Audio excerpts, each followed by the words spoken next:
Hello, everybody, and welcome into another episode of Speedway Soccer. I'm your host tonight. My name is Davey Shepard. Thanks for joining us, guys. I'm joined tonight by two of your favorites. We got Lucas Panzica, Jonathan Slape in the house. We're going to break down a lot for you today. But first, guys, how are we doing? Lucas, what's been going on, buddy? Oh, do we have a frozen Lucas? Slate, let's go to you instead. How are you, my man? So since Lucas isn't talking, I'm just going to take a few minutes to talk the Liverpool's win over Manchester United for a good solid. No, I'm just kidding. No, doing well, man. Missed out last week and happy to be back. Lucas, you're back. Yeah, a little speed bump. Let me tell you what, that intro music coming in when we go live, that gets me fired up, man. I agree completely. Here melting my face off before we talk some soccer. I think that's a Ben Wright special, to be honest with you, man. I think it is. What's Ben Wright booing me for? Probably technical difficulties. Probably technical No, I think he's booing the pathetic showing by Manchester United today. Oh, that would make sense. I'm booing that, and I've been doing it since Tuesday or the other day when they screwed me then too. Guys, we got a lot to get to tonight, so we're not going to waste time on Manchester United. I don't want to do that. Nobody else does either. Listen, matchup against Real Salt Lake this weekend. He's booing his own intro music, Ben says. Ben, I know it's your kid's birthday, but if you got time to tweet at us, you could probably just be in the episode, my man. So do whatever you got to do, I guess, right? Happy birthday to Holden, by the way. Shout out. Holden, nicest kid in the world, salt of the earth. Happy 5th birthday, buddy. Real Salt Lake matchup this weekend, guys. Big one. I think when you've kind of dropped a few points here and there, every game has stakes, but Nashville seems to be kind of on the right track here, right? We've got 3 wins. 3 draws, 1 win. Haven't lost yet. One of only 4 teams undefeated remaining in the league. We kind of touched on that stuff earlier in the week, Lucas, on Nashville Soccer Show. But there seems to be a really, really good vibe just in the clubhouse right now. And Gary Smith had a presser, kind of said, hey, you know what? It's easy to come back after a win, go to work. Everybody's got a spring in their step. He talked about all the work they were able to get done before they head out of town tomorrow towards Salt Lake City. Before we get into that, we've got a little bit of a special for you tonight. MLS did their annual salary dump today, and a lot of interesting news in there. We've got kind of just some pieces from around the league that surprised us. I'm sure we'll touch on Gonzalo Higuain's contributions to MLS as a whole. And for me, there's some interesting things inside of the team as well. So it'll be interesting to see what your guys' thoughts are. Chris is going to join us, our main man out of Knoxville. He's going to come talk with us a little bit about salary. He's working on a deep dive piece over on BroadwaySportsMedia.com for us right now. So we're interested to get his thoughts as well. Slate, let's head into the matchup last weekend. Nashville secures a 2-0 victory. Goals from CJ Sapong and Alex Moyle after that. We've lost Lucas again temporarily. I'm sure we'll get that figured out here again. Alex Moyle after that. I would say, I said it on the radio show, most comprehensive performance we've seen yet. Slape, what's your one big thing that stuck out to you from that game? I think my one big thing from that game was, I think it's probably what's top of mind with everyone was the 4-4-2 and seeing that being a little bit different. But I would say that while it was, a 4-4-2 on paper with 2 strikers up top, Sapong really dropped deep in a lot of areas, and at times it wasn't too different from that 4-2-3-1 that we've seen Nashville play. I think, continuing to see what Alex Moyle brings to this team, not just on the score sheet, but, everything he brings in outside of that. And I think that probably for the first time this season, we saw a lot of really good set pieces. I know we've all talked about how they've struggled. There's been a lot of missing the first ball or not beating the first man. And I feel like this past week, we finally saw a good collection of solid set pieces where they were either, scored off them or, they were just putting the team in dangerous positions. Lucas, your one big thing. For me, it's the way Nashville managed to occupy New England's half with the press, especially into the final third, and force mistakes out of the back, one that directly led to a goal with Alex Moyle putting Nashville up 2-0 and doubling the lead. I thought that was the most energetic we've seen Nashville with the press, at least against the back line, even against Matt Turner making mistakes out of the back. trying to start possession for New England. I was really impressed with just the energy from the press Nashville had. It just felt like it was up a few notches from the Miami game. It didn't feel as lackadaisical, I suppose. Yeah, I think that's good. I thought they were absolutely lackadaisical. Or to me, it's one of those performances that like an announcer in game would just call pedestrian, right? Like It was just it didn't seem like the level was where it needed to be in a game. We were kind of looking at maybe not a must win, but they needed 3 points against Miami. They're a better team than Miami is. They weren't able to do it this weekend. For me, my one big thing, and, Slape touched on 4-4-2. He touched on set piece a little bit. Energy level there from Lucas. For me, it was CJ Sapong, and I'm a Yonder Cadiz guy. You guys know that. I'm a huge fan of what he brings to the table. I thought he was really, really good off of the bench. I thought CJ was great, man. He's so big and he's so strong. The way he holds the ball up with his back to goal, I just think he does a different set of things than Yonder does, and I don't know that one's any better than the other, but it was the most minutes we've seen it. We obviously saw him get on the score sheet. I thought he was really, really good, and for me, that's kind of one of the big things that I think will be interesting to see this weekend, and Gary Smith fielded about, 10 questions in the 15, 20-minute presser that he did earlier today. Took a lot of questions on personnel, and he took a lot of questions on formation. And obviously, he's not going to give away what the formation is going to be at this point. We'll know when the team sheet comes out. Guys who work for the team like Wes and John Freeman will know probably tomorrow. We'll know when we see the team sheet on Saturday night, about 7:30 or something like that. But Gary kind of was – I think that the thing that he was most pleased with coming out of it wasn't necessarily the 3 points, but knowing that there's flexibility and an identity in that team, that there's the depth there, that they can kind of move pieces around and get different kinds of performances out of different groups of guys. Super important if they're going to go on a run and be as good as we think this team can be, right?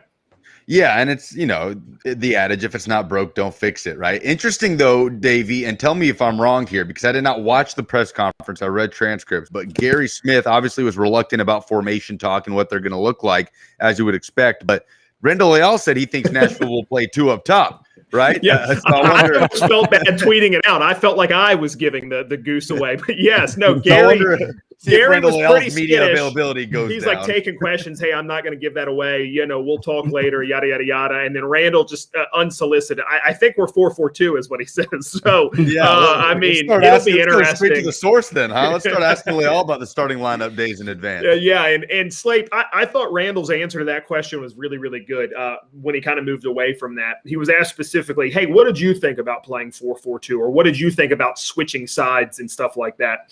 And his answer was pretty much like, hey, I'll do whatever the manager wants me to do, man. He specifically said, hey, maybe I can't be as showy. He asked Christina for like the word for flashy or whatever you want to say. She said showy. And he said, yeah, maybe I can't be as showy as I like to be. And it's guys like Dom and CJ are up front and they're doing that. He's like, but that's fine with me. I'm good with it. I can do whatever coach asks me to do. And I was happy with that answer from a guy who I think has been Nashville's best offensive player so far this year, Slape. I was really happy with that answer from him.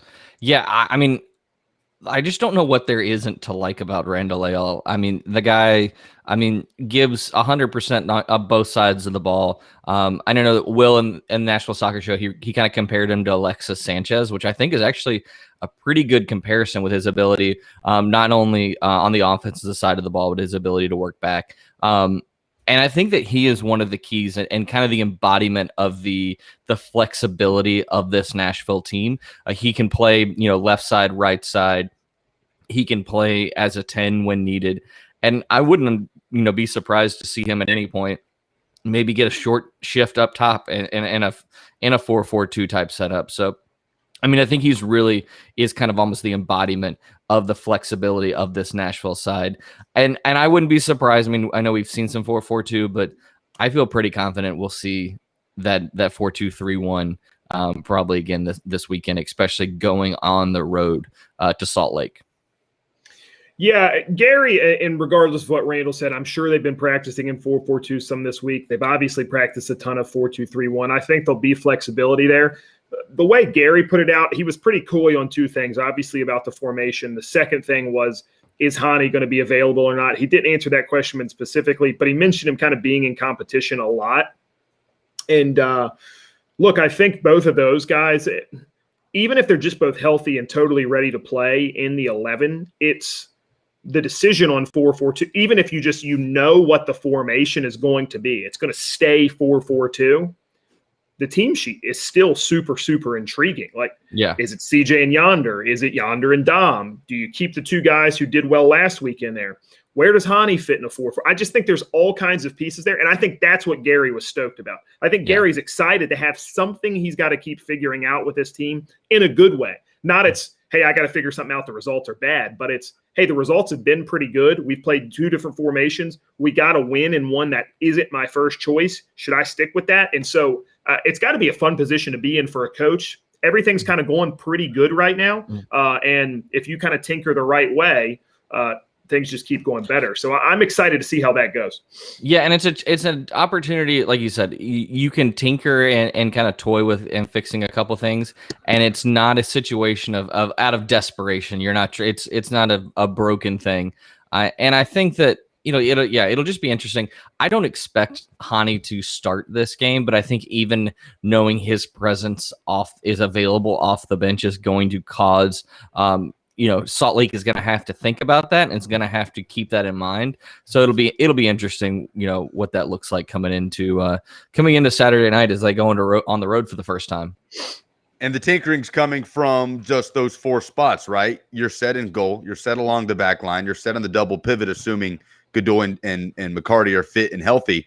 And so it just comes from those other four spots. And so if you're going to be doing tinkering, you're right, Slape. It's not that it's broken, but if you're going to be doing some interchanging, trying to find the right puzzle pieces, you'd rather be in those spots than along the back line where you don't feel as secure and consistent, where we know obviously that's not a problem for Nashville. So something we talk about a lot with Nashville is good problems to have. I think early on in the season, you've seen some good problems to have for Nashville. Yeah, I think you're absolutely right on that, Lucas, because this was the least shots Nashville's taken in a game so far this season. They get 2 goals, they get a 2-0 win. Those other games where we put up a ton of shots, you don't come away with the point. So offense hasn't been the problem. We know there's been individual mistakes. We know the back line set. We know Willis is set. Like you said, the double pivot is what it is. We know where the flexibility is going to be, where the rotation is going to be. And Ben tweeted it out earlier. I think there's too many good center forwards, Yonder, CJ, Daniel. Baji I said it the other day on the radio show, I thought he was one of the best players on the field the other day. I thought the guy was great.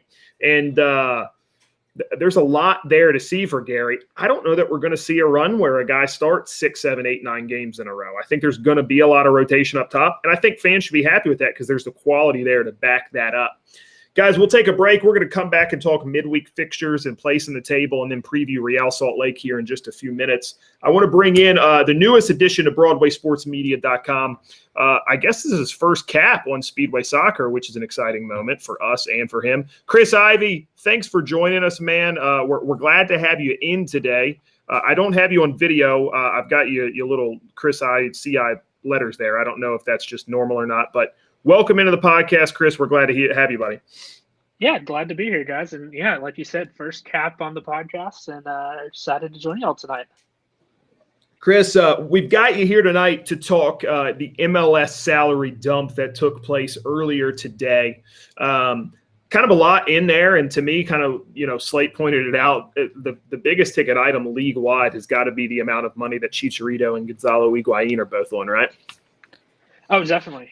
You see it year after year with this league is more and more money being spent on big marketable stars that are driving this league forward. And you see it definitely with Chicharito's salary, Higuain, and down the line, a lot of big ticket guys. What's really surprising, not just the ones that we all think and hear about, but plenty of guys north of $1 million further down the rosters on a lot of different teams throughout the league as well.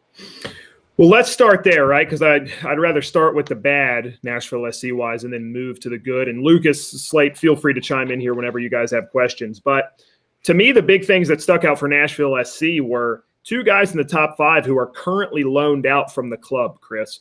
What does that mean?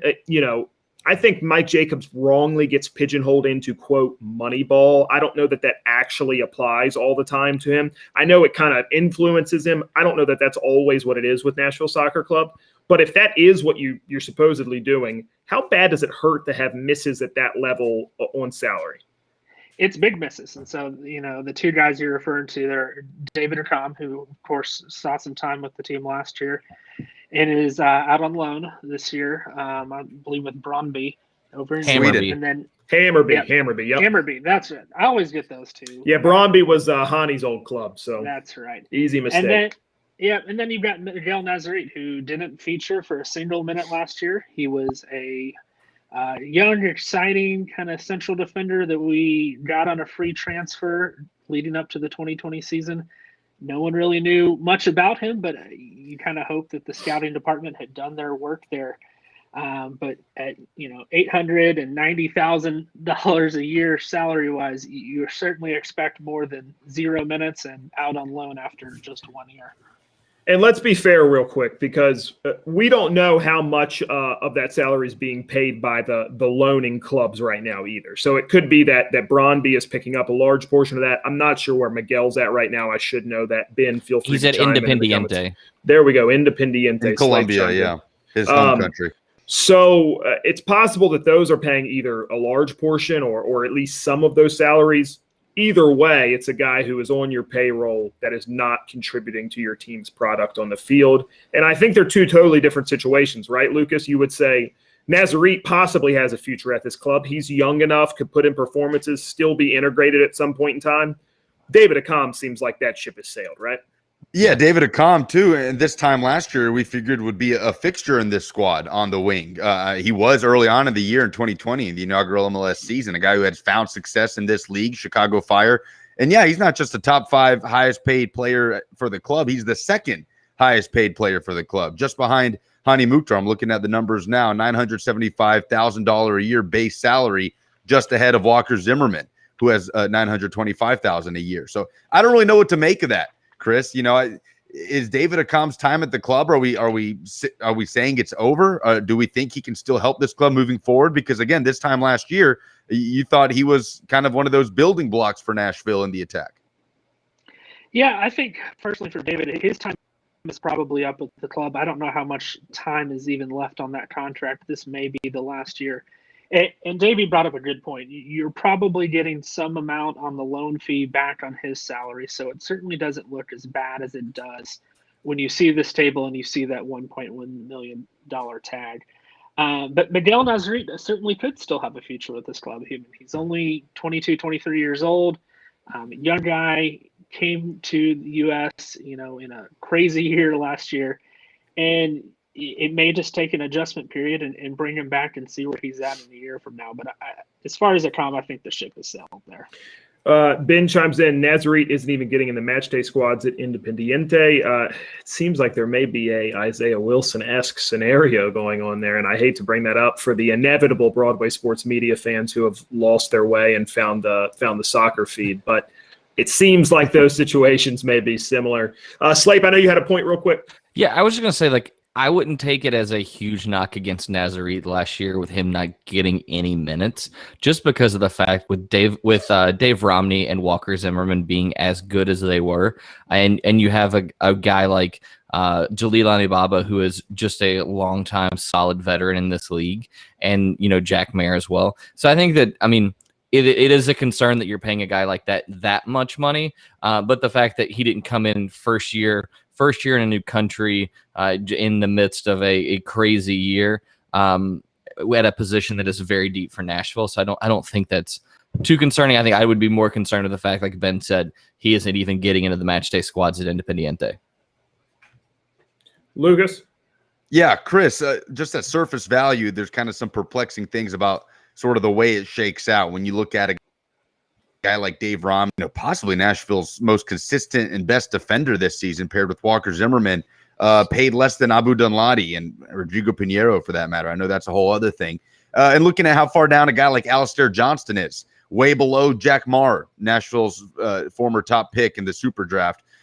What do you really make of this? I know when they gave Alistair Johnston that contract, they certainly didn't expect to be the full-time starting fullback on the right side that early. I know that role certainly you would thought go to Eric Miller. But who do you think kind of has the most potential for movement when it comes time for contract renewal and renegotiations moving forward? Yeah, at least in the back line, Alistair Johnston for sure. I tweeted this out earlier today that no matter the sport you're talking about, young players who perform well on rookie deals, it's the best value in all sports. We see it in the NFL, we see it in Major League Baseball, across every sport. That's where he's making $73,000 a year. Yeah, it's an absolute steal for a plug-in, put it in pen starter at right back. It's a great job and a great draft pick there, and he's certainly in line for a better deal and maybe even a brighter future overseas for Alistair Johnston. Dave Romney's number, that is one that surprised me. He signed a new deal this offseason, and to find him sitting there only at $225,000 is a great deal for the club. And kudos to Mike Jacobs in getting that deal done and him locked up for several more years. I looked down at the salaries for all defensive players throughout the MLS. He's 110th in salary across the league. And when you think about how much he's produced and how integral he's been to the Nationals' back line and success, he's never missed a minute. Never missed a minute for the club. It's unbelievable. Yeah, and at that salary, you're hard pressed to find a better value across the entire league than Dave Romney. Yeah, Chris. So, like, looking at this as we're going to start looking at, what they can do in the next secondary transfer window. I know the primary window is still technically open. What kind of look like now that we still don't know some of the designations, but what kind of flexibility do you think this team has from a salary cap perspective?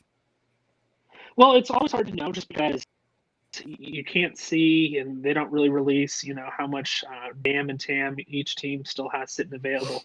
But there's certainly room with the U22 initiative that we can at least add 2 more young guys where the transfer fee isn't counted against your salary budget charge.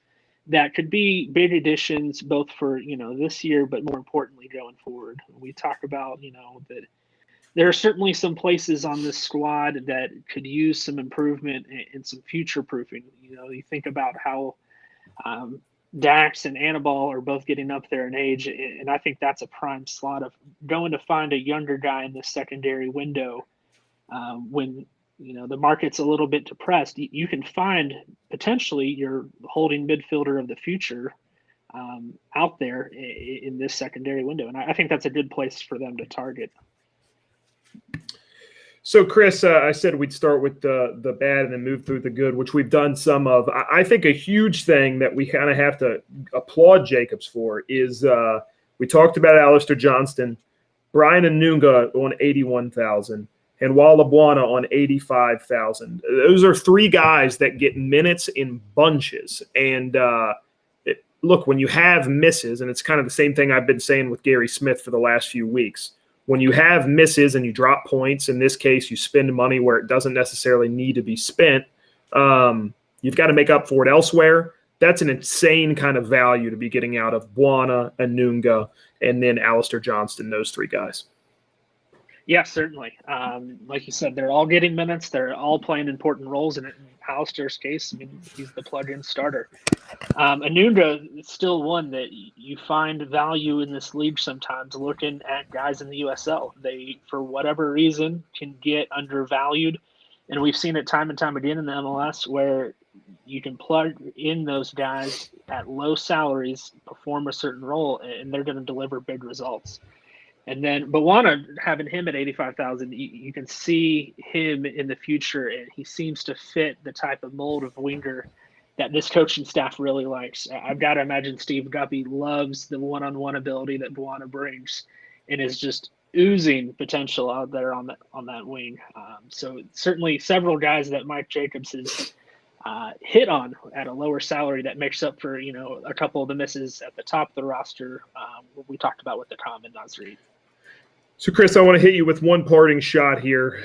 We'll go through the top 5. We've already mentioned Akam on $975 and Nazarit on $700,000. Walker Zimmerman, $925,000. Yonder Cadiz, $900,000, just over. And then you have Hani Mukhtar at $1.5 million. And I'm looking at the top 5. and I've got two guys who aren't with the team right now. We've got Walker Zimmerman, defending MLS Player of the Year. And then the other two guys – Defender of the Year. Sorry, not Player of the Year, Defender of the Year. Thank you. And then I've got two guys who are both here on DP contracts, one currently on loan, the other one making the most money on the team by a pretty good margin, hasn't quite put it together yet. Results-wise from those two players, what do you think we actually have to see from them to justify the price tag, not just in the transfer of $1 million, one and some change for a guy like Cadiz, but Hani's was, I think, a multi-million-dollar signing. What do we have to see to justify them taking up that much salary? Because as we're seeing on paper right now, John Ingram isn't the guy who's just throwing money at payroll. And so if we're not going to be the team who's spending in the top quarter of the league right now, which Ian Ayre said this team plans to be that, and it wouldn't surprise me if that does happen once we're in stadium, what do we got to get out of Hani, and what do we got to get out of Cadiz on the field? Yeah, so Hani, I think it's that final ball. It's whether it's the final pass, whether it's the final shot. I think you see a lot of influence from him in other parts of the game, especially towards the end of last year. But it's that, one last movement in the box that's really going to get him to justify that $1.5 million salary. But then again, whether or not he justifies it or not, we're kind of tied to that contract here right. for at least a couple of years. Yonder's a totally different story. Obviously, we have 5 or 6 more games to evaluate whether or not we want to exercise that loan option or that purchase option on the loan. I think for Yonder, it's always been, I describe him as, you classically talk about, a Chicharito type as a fox in the box. I call Yonder an ox in the box. He's a big guy. He sits in the box. He'll poach goals that way. But what you want to really see from him, too, is, getting involved passing, getting involved in the press, getting involved in hold-up play. And I think that's really where Gary Smith is going to look at it to justify, do we want to exercise that option is, do you have that complete package that we're going to look for in a designated player? And then beyond that, of course, strikers are going to be judged on goal production. So when he gets those opportunities in front of goal, he's got to capitalize on them. He takes a lot of shots. A couple of those throughout his time here should have probably been put in the net. He still scores at a pretty decent rate compared to other MLS strikers. But I personally think that it's going to come down to those other parts of his game that's ultimately going to make the decision for Mike Jacobs and Gary Smith on what to do with Yonder Cadiz. Chris Ivey from BroadwaySportsMedia.com has been the guest. Chris, I know you're working on a deep dive on salary. That's coming out sometime this weekend or early next week? Yeah, I had been working on it earlier. Hopefully tomorrow, if not later this weekend or early next week. Perfect. Plug your Twitter, Chris, just so everybody can go follow you.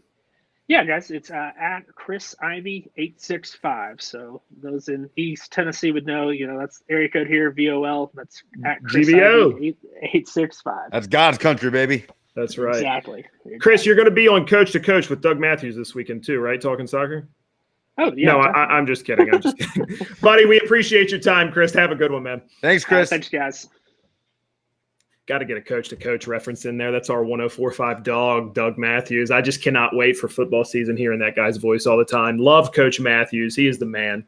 Love Chris. Great time talking salary with him. Look, to me, that adds context. You guys know I'm a Yonder believer. I like Hani. When you see those payroll discrepancies, it kind of makes you look at it and say, hey, we got to get more, man. We got to get, you know what I mean? Like, It's not even my pocketbook. And I'm sitting there like, hey, bro, I'm Dave Romney. I'm making $200,000 a year. I'm the most reliable guy in the 18. Yeah. Come on, let's go. At the same time, Slape, you pointed it out in our chat, but before we hit the air here, when you look at the very top of the MLS, Nashville barely has, is Hani Mukhtar even in the top 30 of the highest paid players in the MLS? If he is, he's barely, right? 28, 29, maybe. And then you look at the very top with guys like Gonzalo Higuain, Slate, that I know you pointed out, probably the most egregiously highest paid player in the league at over $5 million a year. A guy who I admit I had high expectations for coming in. I don't know if I overestimated him or underestimated MLS defense. And here's a little bit of context for that, Lucas. We've talked about this the last few weeks because I'm a big Hani fan and I think the guy's going to come good. I've asked a couple of times, why doesn't Rodolfo Pizarro get the same shtick that Hani gets from national media figures? Rodolfo Pizarro's salary figure, $3,050,000. So double what Hani is making is what Rodolfo makes to put up less stats. So, and not only that, like if you've seen Pizarro this year has been bad. Like that's not like, and that's, I know we take shots at Miami fairly often, but like, I mean, there's been instances where he can't string two passes together. I mean, looking at that top 20, there's a few other ones that stick out, like Jurgen Lacati at guaranteed compensation almost $3 million, and he scored 1 goal. I mean, there's some big misses out there in that top 20. But I think the other thing, like you said, they've talked about being in the top 25% of spending. Right now, they're 14th. So we'll see how that changes. Yeah, and that's I think a credit to the team. It was less than that last year. I think it was closer to 20th last year, and they finish in the top 8 in the league. Right, we make the Eastern Conference semifinal. Pretty impressive for a first-year club. They're spending a bit more money. I have fought against the idea of the soft launch from the start. I don't think they've ever been doing that, but it's pretty clear they're spending frugally, and I think they will spend more money when they own the building and they're getting more of the kind of concessions and all of those things. So we'll see. I think it's going to be it's just an interesting season. The Yonder thing is interesting. I think he's here to stay. I think Hani's here. He's clearly here to stay for a while. I think Hani's just on the edge. I've been happy with his performances, and we talk about this. You guys dog me because Chelsea loses or whatever, and Timo is the big thing this year, right? What the heck's the guy doing? I never worry about Timo because I think he's putting in the work. I think the goals are going to show up eventually. Hani, I never worry about his attitude. He's always putting in the work. He always looks like he's doing the right things. And to me, that's like night and day to Rodolfo Pizarro. That guy doesn't look interesting. I'm going to kill Andy. He's sending Arsenal slurs in the chat here. Sorry, guys. You keep telling yourself that about Timo, Davey. Yeah, they're going to show up, dude. It's going to happen. Just trust me. It's going to happen in the Champions League final. I'm just willing that into existence. All right, guys, we got about 10 minutes left. A few midweek fixtures this week for MLS, which is fun. Little MLS after dark. A few good games. The one the other day, let's go back to the Real Salt Lake game this weekend. Goal of the year contender, right? That Rubin goal was just out of this world, and I'm glad he scored it the other day because Nashville's penchant for getting bangers scored against them, and it was remarkable. Yeah, and I this league this year, the amount of we're at most teams have played 5 games. There's probably 20 goals that I've seen that could easily in other years be like contenders of the year. It's been unreal. Unreal. Like Caden Clark, Cade Cowell. I mean, just João Paulo right out the gate for Sounders. Yeah. I mean, just Randall Leal. Randall Leal. But I think probably like this past week, the most entertaining game was that Sporting Austin game, which was, if anyone didn't catch that game, Sporting getting 2 late after that Alexander Ring red card. Which Slape, I said this in the chat. That game was like a mirror image of Nashville versus Sporting Kansas City last year. It was like first-year team playing good, picks up a red card, everything falls apart. Except for the fact that Ring should have been sent off 6 times prior. Literally 5 different times. Yeah, he could have had 8 yellow cards, I think.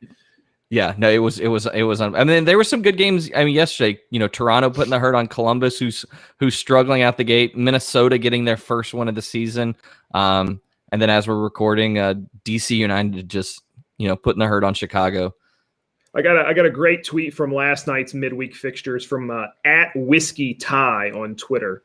MLS absolutely bangs because every week a 17-year-old named Caden Braden Graydon will pull some world-class shit out of nowhere, and then literally Gonzalo Higuain will miss a sitter. And I think it just sums it up perfectly. That's the league in a nutshell right there. And that's what it's been so far, and I've loved it. I will say it warms my heart, and you guys may disagree with this. It warms my heart to see Chicharito scoring goals again. Something about the way that guy plays that I just love. And I love that he has not been the bust that maybe we thought he might be last year for LA Galaxy. I will say this as someone who's hadn't dogged on Chicharito just mainly from the fact of him being a U.S. Being a Mexico national team player. But seeing him banging goals has been pretty good. I know I got some friends. They have a bet going. Who gets more? Does Chicharito score more goals, or does FC Cincinnati have more points? And And as of right now, Chicharito's got more goals than Cincy has points. Oh, that's funny. I think, and we'll transition into Real Salt Lake with this. It could be wrong, but I think if Nashville SC wins this weekend, they'll have more total wins in the regular season than FC Cincinnati has had. I think that's the thing with 1.5 season left almost. So pretty good comparison to the team that everyone in Nashville loves to hate. Inter Miami, we've already touched on. They lose 2-0 last night to Montreal. That's a bad loss. Montreal's good. They've been playing well, but Miami seemed to have absolutely no answers on that right-hand side last night. I don't know if anybody watched that. Going to be interesting to see how that team kind of goes this season. I know they've got a few injuries as well. Be interesting to see. Slape, Real Salt Lake, who's the player to watch? How are they going to set up this weekend? I mean, they set up in a 4-2-3-1. I mean, this is a team that's, I think coming into this year, a lot of people had very low expectations for, just for the fact of, all of the off the field stuff with the Del Hansen deal. But, coming in level on points with Nashville and playing one less game, guys that, people are going to probably recognize as David Ochoa, who's playing in goal, he played with the U23s, Justin Glad at center back. But I mean, really the guy to keep an eye on is Rubio Rubin, who plays up top. I mean, he's a very small guy, but he's very quick, able to find spaces, will drop back where needed. I mean, he's really impressive. He's kind of been all over the place, but I really think he's got the guy to watch out for. And then, Justin Miram too, who, depending on if he starts or not, longtime MLS vet on the wing, who's always can be dangerous. Lucas, what do you expect to see formation-wise? Do you think it's going to stick with the 4-4-2, or do we see 4-2-3-1 back out there? Speaking of Nashville? Yes.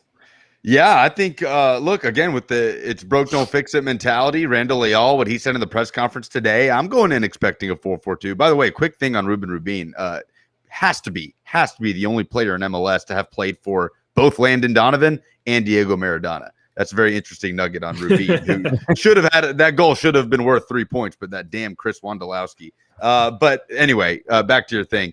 Look, I'd like to see Nashville kind of try and pick up where they left off against New England. Try to be aggressive.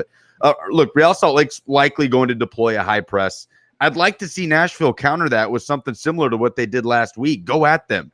Have confidence in your defenders and the ability you have for your wingers to track back. Make that mentality consistent for Nashville. That's at least what I'd like to see, and that's what I think we're going to see. Quite honestly, I'm taking a lot of that away based on what Randall Leal said today in front of the media. With the 4-4-2, what do you think those two strikers are? No, that's the question. I think Gary is very intrigued to see how Yonder plays into kind of the two up top, because I thought he came in and played very well, off the bench, and the game was a little bit different than what Yonder is used to. Obviously, Nashville had its first lead of the season on Saturday, so I'm fascinated to see if that's kind of the plan moving forward. And for all the talk, for everything we talk about with the chances and build-up play needing to score to turn into scoring opportunities in the final third, so is forcing turnovers and having an effective press in the final third. And I think Nashville showed that on Saturday with that mindset that it can be really effective against teams in the league using mindset. Maybe it caught the Revs off guard a little bit, given how Nashville played, a little more lackadaisical, like we said, against Miami. So I'm fascinated to see if that is the plan moving forward, how Real Salt Lake kind of responds to it for a team that likely will have a similar tactical approach. But I'm with you guys. I think you see Yonder paired with maybe a CJ or a Dombaji to start. Yeah, I'd like to see 4-4-2. To me, it all just depends on Hani. If Hani's healthy, maybe it was just sickness. We've heard tight hamstring. We've never gotten that confirmation. I think the injury report comes out tomorrow, so we'll know more certainty there. If Hani is good enough to be in the starting 11, I think we'll see 4-2-3-1. I doubt that he goes right back to the starting 11, so I think we see 4-4-2 again, because I think that suits the formation better in that way. And I would love to see Yonder and CJ together. I think Dom has been great, but I think kind of switching out Dom with Yonder is the way to go, and you can kind of rotate those two guys. And I think if you're going to stick with 4-4-2 for any amount of time, you've got to see your DP9 play as one of those two guys, right? So it'll be interesting to me to see. I think he was really, really good off the bench too, Lucas. He hit the frame with the really tight angle shot, and then he had that header he was offsides on. That was a really good save on the header too. So he was offside, though. He's got to get better at that. I'm a fan, but he's got to get better at that for sure. Guys, let's throw it out there. Don't have to name a score line. Win, draw, loss. What do you guys got for Nashville Soccer Club? I'm gonna go with a Nashville win. I think that they're gonna build on that momentum from the New England game. I mean, Real Salt Lake is a good team. They're much better than we thought they were going to be this season. But I think that Nashville is going to come in with a lot of momentum. I mean, it's always tough to go on the road, and especially at a place like Rio Tinto where there is that elevation factor in play. But I just don't see any way that Nashville isn't able to come out of there without a win. Lucas? Yeah, I'm with you. I think Nashville gets the win, and I hate to keep predicting 3 points for Nashville, although I did predict them to lose to Revolution, and of course that's their first win of the season on Saturday. But just with the confidence coming off of that game against Revolution, Real Salt Lake definitely got off to a better start than people anticipated. But look, Nashville's just the better team. I mean, it's that simple. And Nashville is the better team, and when Nashville's the better team, I'm often going to pick them to take all 3 points. Yeah, I agree with you guys. Not to sound like homers or whatever. I just think Nashville's better. I don't think Real Salt Lake's any better of a team than New England was. Yes, the team is going on the road. That being said, I think Nashville's in a very, very good position to go out there and grab all 3 points out of this game. And honestly, I think playing on the road is going to have them just be prepared a little bit more defensively. I don't think we'll see some of that really early high-intensity pressure that we've seen so far. For me, I think it kind of calms them down, lets them sit back a little bit to start, and then pick and choose when you want to go forward. In those games, they were so fired up against Cincinnati to get the win. You saw those early mistakes. They were rusty. They were so fired up against Montreal. You saw a world-class goal. You kind of saw a mistake. I'm not worried about that quite as much. They've settled down since those games. I think Nashville goes in there and takes all 3 points on the road. Elevation could play a factor, but I think they're in good enough shape, and everybody's going to be going through it too. Yeah. So I like the odds. And one last thing, depending on how results happen, Nashville could end the night top of the Eastern Conference. Right. Right now, New York City and New York Red Bulls can both finish. New York could have 10 by the end of the week, but they do play earlier in the day. But so I mean, they could roll into this game, being top of the East, which, after having what I think a lot of us would classify as a disappointing start to the season with, dropping, 6 points off in those first 3 games, I think that would put us in a pretty good spot. But that's the thing I've been saying the whole time, right, Slape, is the idea that, dropping points matters, but that's all based on win at home, draw on the road. Just you go away to Real Salt Lake and you win one of these games, and that wipes out right away one of those draws at home. And so it's like you kind of just get right back on the right track and kind of get things going back the right way. Slade, we got 1 minute left, so I'm going to ask you this question. Does Liverpool finish in the top 4 in the English Premier League? Yes, they do. At the expense of? Leicester City. I'm with you. I've been saying Leicester's going to fall out for a couple of months now, so I feel like I got to stick with it. You guys know what I've been saying in the chat. I am very, very nervous. Go ahead, Lucas. Leicester wins the FA Cup and falls out of the top 4. I'm totally fine with that. I will. Let's make that deal right now. Hand to God. I would do that a billion times over, and that's what I think. It's really, really, really hard to beat a team twice in 4 days, 3 days, whatever it is, and if Chelsea wins the FA Cup, I'm going to be way more nervous about that Tuesday night match than I am right now. So we'll see Saturday. Excited for it. 8:30 Saturday night is kickoff. Guys, we're all going to be over at Fat Bottom Brewery. The Backline's got it listed as kind of one of their catch-all places. If you don't have a normal bar, if you're not in a normal supporters group, come hang out with us. There'll be tons of people there, just general bar crowd, all of us. I know we got some different friends showing up. They're doing $3 pitch invasion lagers, so it's going to be a good spot to hang. And they got some great space. If you haven't been over there, it's a great part of town, plenty of parking, and it'll be a good hang, good food and stuff. So we'll probably be there around 8:15, and just tell them you're there to watch the soccer game. They'll direct you to the right spot. So we're looking forward to it. Slate, Lucas, thanks for joining us tonight, guys. Looking forward to Saturday. Yeah, we won't make you hang out with Andy. No, that's right. Andy's Andy's not allowed to come. No, he's not going to show up. Andy's just so jacked up about the mask restrictions being gone. Who knows where he's going to? He might not get off Broadway for the next 6 nights straight. So we'll see how that goes. But no, Andy can't defend himself here. Listen, Speedway Soccer, we're thrilled you join us. All of the written content over at BroadwaySportsMedia.com. We'll have the game covered like crazy there this weekend. Thanks to Chris Ivey for joining us tonight to talk salary. I'm Davey Shepard. They're Jonathan Slate, Lucas Panzica, Andy Simmons on the 1 and 2. Anderson, we appreciate everything you do for us. We'll be back on Nashville Soccer Show early next week and then another episode of Speedway at the end of the week. Can't wait. Take it easy, guys. See you Saturday.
Never go full shepherd.